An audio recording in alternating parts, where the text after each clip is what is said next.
Voilà la vidéo de la fiche N7 sur les fractions décimales. Qu'est-ce qu'une fraction décimale? Une fraction décimale est une fraction dont le dénominateur est égal à 10, 100 ou 1000.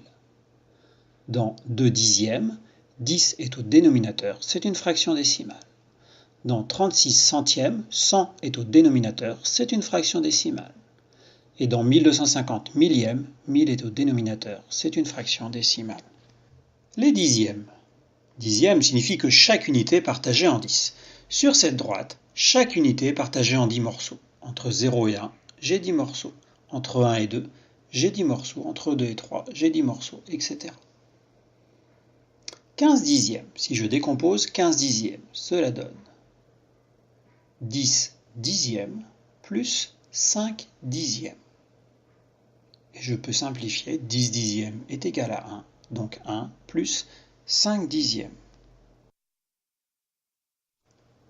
Les centièmes. Centième signifie que chaque unité est partagée en 100.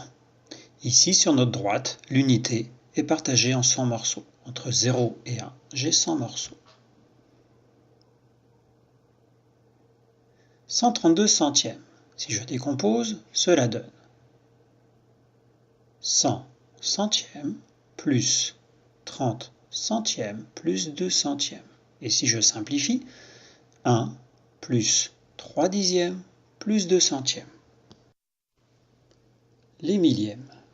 Millième signifie que chaque unité est partagée en 1000.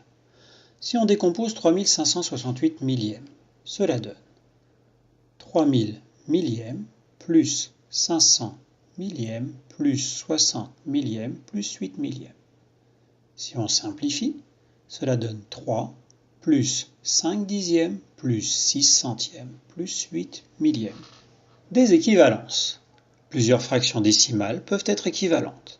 Recherchons des fractions équivalentes à 8000 millièmes. Je peux diviser par 10 8000 millièmes, cela donne 800 centièmes. Si je divise encore par 10, le numérateur et le dénominateur, cela donne 80 dixièmes. Si je fais encore la même chose, cela donne 8 unièmes. Et 8 unièmes est égal à 8. 8000 millièmes est égal à 8. Comparer des fractions. Pour comparer des fractions, il faut que le dénominateur soit équivalent en dixièmes, centièmes ou millièmes. Ainsi, il faut parfois multiplier ou diviser le numérateur et le dénominateur par 10, 100 ou 1000.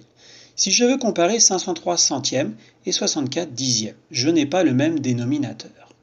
J'ai 100 d'un côté et 10 de l'autre. Donc, dans la fraction 64 dixièmes, je vais multiplier le numérateur par 10, cela donne 640. Et je vais aussi multiplier par 10 le dénominateur, cela donne 100. Maintenant, je peux comparer 503 centièmes et 640 centièmes. 503 centièmes est plus petit que 640 centièmes. Maintenant, c'est à toi de jouer.